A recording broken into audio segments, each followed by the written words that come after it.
दोस्तों, उत्तरकाशी प्रशासन ने 25 दिन बाद राहत की सांस ली है, क्योंकि 25 दिन बाद जो है मुसलमानों की दुकानें वहां खुलती हुई भी दिखाई दी हैं। पर इसी बीच प्रशासन द्वारा कई बड़े खुलासे भी किए गए हैं और उस खुलासों के बीच जिसको लेकर के बवाल मचा, वो परिवार भी अब खुल करके सामने आ गया है। जी हां, मैं बात कर रहा हूं उत्तरकाशी की उस लड़की के परिवार की जिन्होंने कई बड़े खुलासे किए और कैसे राष्ट्रीय स्वयंसेवक संघ, हिंदूवादी संगठन और उनसे जुड़े हुए पत्रकारों ने माहौल को उत्तरकाशी के खराब किया। वो तस्वीर भी लोगों के सामने आना जरूरी है, क्योंकि पीड़ित परिवार ने यह साफ तौर पर कह दिया है कि हिंदूवादी संगठनों द्वारा उनके ऊपर लगातार दबाव बनाया जाता रहा कि आप इसमें लव जिहाद का एंगल ला दीजिए और फिर इसके बाद आपको भरपूर इनामों की राशि से नवाज दिया जाएगा। और कैसे वहां के एक पत्रकार ने राष्ट्रीय स्वयंसेवक संघ के इशारे पर इस पूरे मामले को लव जिहाद बना दिया, उसे भी देखना और जानना जरूरी है। और कैसे पत्रकार ने आगे आकर के इस लव जिहाद के खिलाफ एफआईआर लिखी और कैसे वो लेटर देखते ही देखते वायरल हो गया, उन पहलुओं पर भी बात की जानी जरूरी हो चुका है। क्योंकि कैसे मुसलमानों को फंसाया जाता है, ये पहलू लोगों के सामने आना जरूरी है। क्या कुछ हुआ उत्तरकाशी में और कैसे मुसलमानों को फंसाया गया, एक बार इस पूरी रिपोर्ट पर नजर डालिए। दोस्तों, उत्तराखंड के परोला में घटना को हिंदूवादी संगठनों, नेताओं और पत्रकार अनिल आसवाल ने तथाकथित लव जिहाद कांड का रुख देकर न सिर्फ उत्तराखंड बल्कि पूरे देश का माहौल खराब कर दिया है। लड़की के परिवार वाले कहते हैं कि लव जिहाद का रंग देने के लिए हिंदूवादी संगठनों ने उनसे कई बार संपर्क किया था। लड़की का परिवार ने यह भी बताया कि जब वे पहली बार शिकायत दर्ज कराने पुलिस चौकी पहुंचे तो वहां पर एक स्थानीय पत्रकार अनिल आसवाल ने घटना को लव जिहाद का एंगल देने के लिए खुद ही एक फर्जी शिकायत पत्र तैयार कर दी, जिसमें केवल उबैद खान को आरोपी बताया गया, जबकि इस घटना में 2 लोग शामिल थे, एक हिंदू जितेंद्र सैनी और दूसरा मुसलमान उबैद खान। अपने शिकायत पत्र में अनिल ने घटना को लव जिहाद और देह व्यापार से जोड़ दिया। अनिल आसवाल परोला में BBC खबर.in नाम से वेबसाइट चलाते हैं और पूर्व में ABVP और RSS से भी जुड़े रहे हैं। उत्तराखंड के परोला में हुए इस तथाकथित लव जिहाद कांड को लेकर देश में पिछले काफी दिनों से हिंदुत्ववादियों और मीडिया में हल्ला मचा रहा और मामला कुछ हिंदूवादी संगठन और नेताओं और एक पत्रकार की कारस्तानी है। न्यूज लॉन्ड्री ने पाया कि जानबूझकर इस मामले को सांप्रदायिक रंग दिया गया और मुसलमानों को परोला से पलायन पर मजबूर किया गया। आगे इस खबर में इस पूरे मामले की हम परत दर परत पड़ताल करेंगे। इस मामले में पीड़िता का परिवार सबसे अहम कड़ी है। परिवार वालों ने विस्तार से बात की। परिवार वालों ने बताया कि हिंदूवादी संगठनों ने घटना को लव जिहाद और सांप्रदायिक रंग दिया। हालांकि पीड़िता का परिवार यह जरूर कहता है कि नाबालिग लड़की को अगवा करने की कोशिश की गई, जिसके चलते ये मामला पुलिस तक पहुंचा। वे कहते हैं कि इसे लव जिहाद का रंग देने के लिए हिंदूवादी संगठनों ने उनसे कई बार संपर्क किया था। परिवार ने यह भी बताया कि जब वे पहली बार शिकायत दर्ज कराने पुलिस चौकी पहुंचे तो वहां पर एक स्थानीय पत्रकार अनिल आसवाल ने घटना को लव जिहाद का एंगल देने के लिए खुद ही एक फर्जी शिकायत पत्र तैयार किया, जिसमें केवल उबैद खान को आरोपी बनाया गया। जब इस घटना में 2 लोग शामिल थे, एक हिंदू जितेंद्र सैनी और दूसरा मुसलमान उबैद खान। अपने शिकायत पत्र में अनिल ने घटना को लव जिहाद और देह व्यापार से जोड़ दिया। अनिल आसवाल परोला में BBC खबर.in नाम से वेबसाइट भी चलाता है। पूर्व में वो ABVP का छात्र रहा, RSS से जुड़ा रहा। पत्रकार ने लिखा कि उक्त विपक्षी उबैद खान कई दिनों से प्रार्थी की भांजी का पीछा करता रहा था और शादी को लेकर उसको दबाव बना रहा था।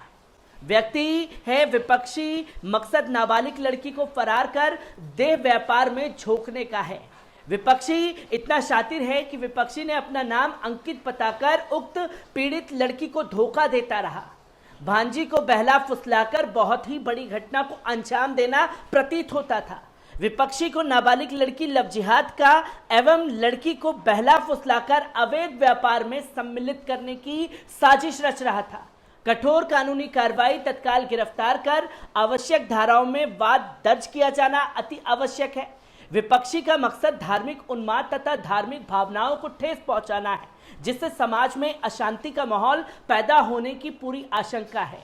पीड़िता के मामा राकेश का बदला हुआ नाम लिखा, बताया कि थाने में जब पत्रकार ये शिकायत पत्र लेकर आए तो मैंने इस पर दस्तखत करने से मना कर दिया और साथ ही कड़ा ऐतराज जताया कि जब ऐसा कोई मामला ही नहीं है तो फिर लव जिहाद का एंगल क्यों दिया जा रहा है। राकेश को इस बात पर भी ऐतराज था कि इसमें सिर्फ एक आरोपी उबैद खान का नाम ही क्यों है, दूसरे आरोपी जितेंद्र सैनी का नाम क्यों नहीं लिखा गया। इस सारी घटना के साक्षी परोला थाने के एसएचओ खजान सिंह चौहान भी हैं। उन्होंने बताया कि घटना लव जिहाद से संबंधित नहीं थी और शिकायत में लव जिहाद लिखा गया था और यह बताया गया कि उबैद खान पीड़िता से अंकित बनकर बात करता था, जबकि यह बात झूठ है। हमने दोनों के कॉल रिकॉर्ड चेक किए, पीड़िता को उबैद खान या जितेंद्र सैनी में से किसी से बात नहीं होती थी। पीड़िता के मामा एसएचओ के ऐतराज के बाद लव जिहाद वाले शिकायत पत्र के बाद में फाड़ दिया गया। हालांकि पत्रकार अनिल आसवान ने ऑन रिकॉर्ड हमसे यह शिकायत पत्र लिखने की बात से इनकार किया, लेकिन उन्होंने यह पत्र अपने मोबाइल में सेव कर रखा था और जब हिंदूवादी कार्यकर्ता बनकर मिले तो उन्होंने ये पत्र हमसे साझा किया। खार चौकी पर हुई घटना के बाद पीड़िता के मामा राकेश ने खुद एक नया शिकायत पत्र लिखा, जिसमें लव जिहाद का जिक्र नहीं था। बताते चलें कि 14 वर्षीय नाबालिग के माँ बाप की मौत बचपन में ही हो गई थी। तब से वे अपने मामा मामी के साथ परोला में रहती थी। उसके मामा मामी ही उसके अभिभावक हैं। पीड़िता के मामा राकेश परोला में सरकारी अध्यापक है। आसपास के लोग उन्हें मास्टर जी बुलाते हैं। शनिवार की सुबह जब हम परोला शहर से 1 किलोमीटर दूर मास्टर जी के घर पहुंचे तो हमने पाया कि एक नए बने घर में मास्टर जी ने खुद को एक कमरे में अंदर बंद कर रखा था और दरवाजा बाहर से बंद था। इस पर बात की गई, निवेदन किया तो उन्होंने कड़े शब्दों में मना कर दिया और कहा कि आज जो कुछ भी परोला में हो रहा है वे मीडिया की वजह से हो रहा है। हालांकि थोड़ी देर बाद कमरे से बाहर आकर राकेश बताते हैं कि पत्रकार और हिंदूवादी संगठनों के लोग मेरा जीना मुहाल कर रखा है। मैं लगभग 1 महीने से घर से नहीं निकल रहा हूं। पुलिस अपना काम ठीक से नहीं कर रही है, लेकिन फिर भी मेरे कंधे पर बंदूक रखकर हिंदू मुस्लिम का नैरेटिव बनाया जा रहा है। शुरू के 1-2 दिन में जब वे लोग आए तो मैं उनसे मिला, लेकिन जब देखा कि मामले को किसी और ही दिशा में धकेला जा रहा है तब उसके बाद मैं किसी से नहीं मिला। राकेश ने हमें बताया कि वे हिंदूवादी संगठन और मीडिया की गड़ी कहानी से इतना आहत हो चुके हैं कि वो अब यहां से जाना चाहते हैं। यहां तक कि मोबाइल नंबर लेना पड़ा। मालूम हो कि 26 मई के बाद परोला में हिंदूवादी संगठनों ने प्रदर्शन किया, लेकिन राकेश किसी भी प्रदर्शन में शामिल नहीं हुए, जबकि हिंदूवादी संगठन घटना को लव जिहाद का रंग देने के लिए उनसे लगातार संपर्क करता रहा और उन्हें प्रदर्शन में बुला रहे थे। राकेश कहते हैं कि मैं जानबूझकर किसी प्रदर्शन में शामिल नहीं हुआ क्योंकि ये सब कुछ झूठ था और राजनीतिक मकसद से किया जा रहा था। राकेश बताते हैं कि 26 मई की दोपहर करीब 3 बजे एक फोन आया। बताया गया कि लोग मेरी भांजी को नौगांव ले जाने की फिराक में हैं। तब मैं गांव में नहीं था तो तुरंत अपने दोस्त अजय को फोन किया और उसे जल्दी से घटनास्थल पर पहुंचने के लिए कहा।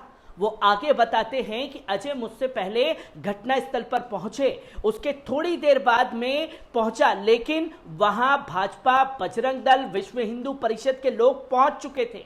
भीड़ को देखकर उबैद और जितेंद्र वहां से भागकर अपनी दुकान पर आ गए। उबैद और सैनी की दुकान वहां से करीब 200 मीटर दूर परोला बाजार में है। आगे वो कहते हैं हम लड़की को लेकर उबैद की दुकान पर पहुंचे। वहां पर मोनू ने उनसे संपर्क किया और उसके लिए माफी मांग ली। पुलिस में शिकायत नहीं की जाएगी, इसके बावजूद दोनों ने माफी नहीं मांगी, अकड़ दिखाने लगे, जिसके बाद मैंने पुलिस पर शिकायत दर्ज कराई और दोनों पर अपहरण का आरोप लगाया। राकेश ने बताया कि इसके बाद अगले दिन हिंदूवादियों ने घटना को लव जिहाद बताकर हंगामा शुरू कर दिया। तब उन्होंने परोला थाने के एसएचओ से एफआईआर दर्ज न करने का निवेदन किया। हालांकि तब तक एफआईआर दर्ज हो चुकी थी। पुरोला थाने के एसएचओ खजान सिंह चौहान ने भी राकेश की इस बात की पुष्टि की कि उन्होंने कहा कि 27 जनवरी को राकेश ने हमसे एफआईआर दर्ज ना करने को कहा था, लेकिन तब तक एफआईआर दर्ज हो चुकी थी, आरोपी गिरफ्तार हो चुके थे और कानूनी प्रक्रिया शुरू हो गई थी, इसलिए कुछ नहीं हो सकता था। राकेश कहते हैं कि उबैद और जितेंद्र मेरी भांजी को अगवा करने की नीयत से ले जा रहे थे, लेकिन फिर भी मैं माफ कर देता क्योंकि वो जानता था कि कोर्ट कचहरी के चक्करों से बचाना चाहता था। मुसलमानों को पुरोला से भागने का सवाल पर राकेश कहते हैं कि ये एक अपहरण का केस था जिसमें पुलिस अच्छे से काम कर रही है। मुझे कानून पर भरोसा है। पुरोला में कभी हिंदू मुस्लिम की दरार पैदा नहीं हुई, लेकिन हिंदूवादी संगठनों ने इस मामले को सांप्रदायिक रंग बना दिया। मुसलमानों को शहर छोड़कर जाना पड़ा, ये सरासर गलत है, जिसकी तस्वीर लोगों के सामने आना जरूरी है कि कैसे मुसलमानों को फंसाने के लिए हिंदूवादी संगठनों ने उत्तरकाशी में यह नंगा नाच नचा लव जिहाद का, और उसकी हकीकत क्या है वो पीड़िता परिवार ने आगे आकर के बता दी है।